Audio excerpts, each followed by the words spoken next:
I used to have a friend that would say, write it down. When he'd say something important, he'd say, write it down. I didn't realize he got that from the Bible. Write this down. Well, I have a confession to make. I've never watched an episode of Game of Thrones.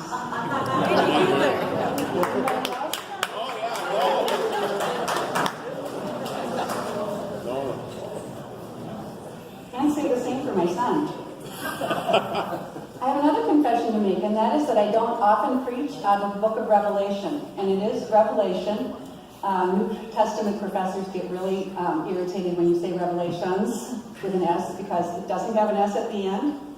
But for one thing, the lectionary, or the list of Bible readings that we choose from each week to plan our worship, doesn't often include Revelation. Revelation is apocalyptic literature, and parts of it are a bit weird. And the way sometimes some preachers interpret the text is pretty scary and based on a lot of fear. Some Christians read Revelation as a literal script for the end of the world. There's one pastor who I won't name, unless you ask me afterwards, who is a very popular, prominent on YouTube and airwaves all around, who is quoted as saying, I know who made the environment. He's coming back and he's going to burn it all up. So yes, I drive an SUV.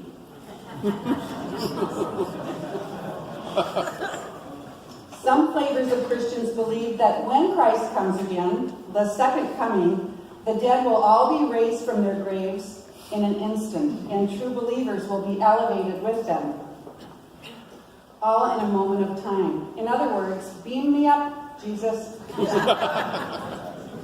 I once spotted a bumper sticker which I really loved. After the rapture, can I have your car?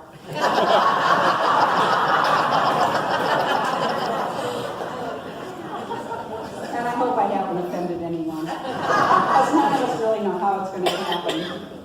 But lately, I have been hearing groups of deeply spiritual and thoughtful people and some of my teachers and mentors using the word apocalypse a lot more often in their conversations. They are using it in relation to what humans are doing to the environment, to bring about the end of 1 million living species, and what we're doing to our planet itself. If you, like me, ever find yourself feeling discouraged about the way the world seems to be going, or the way your own life seems to be going sometimes, this text from Revelation is for you. For this vision of a new heaven and a new earth does not result in God raising up all those who are worthy. It is just the opposite. It is about God coming directly into this world and redeeming it. Behold, I make all things new. Contrary to popular apocalyptic thinking, there is no rapture or future snatching of Christians up from the earth in the book of Revelation. Instead, it is God who is raptured down to earth to take up residence among us. Revelation is profoundly ecological in the sense of declaring God's commitment to the earth as the location of salvation. And not only that, but this new life is not an individualistic experience. Salvation does not come in isolation. It is communal. Indeed, the new heaven and new earth are described as a city, the city of God. What does it look like? In the book of Revelation, a voice comes from the throne and says, God will dwell with mortals and wipe every tear from their eyes. Death will be no more, and mourning and crying and pain will be no more. These words may seem too good to be true, but oh, how I cling to them at times. We often hear them at funerals. After all, aren't promises like this always fantastical?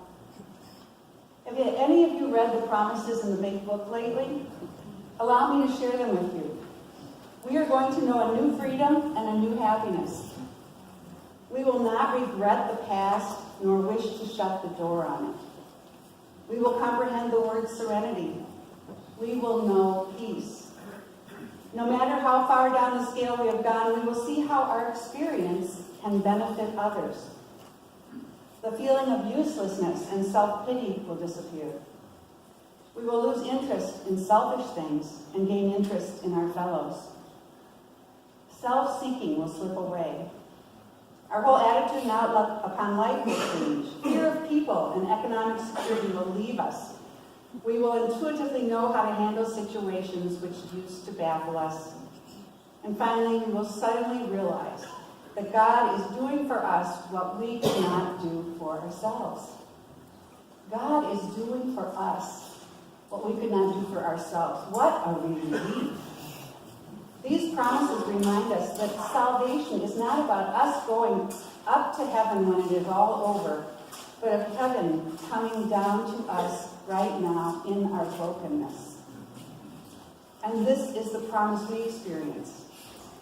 I recently heard one of our members, Susie, I don't know if Susie's here today, talk about her 10 years. She had just celebrated her 10-year sobriety birthday. And she was telling some people how she did it. And what she ended up saying was, I don't know how I did it. I did it through the grace of God. There's Susie. I did it through the grace of God.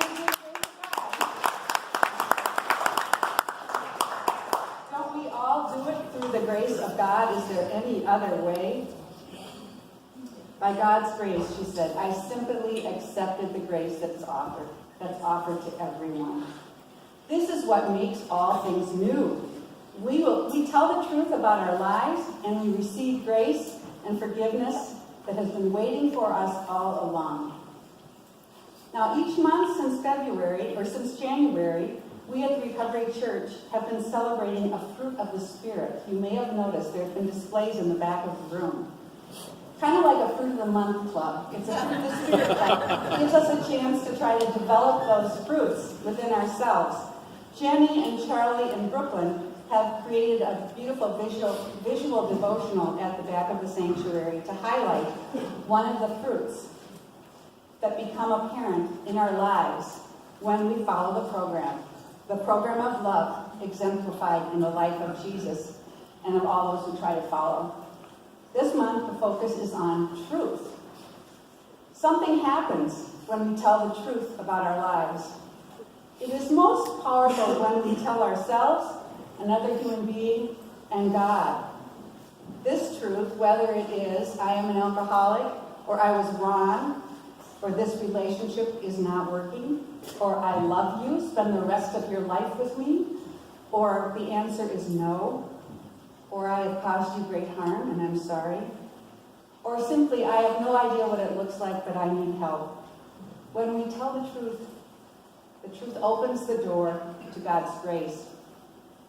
We have to open the door so that God can enter our broken world and out of the wreckage we have created, make all things new.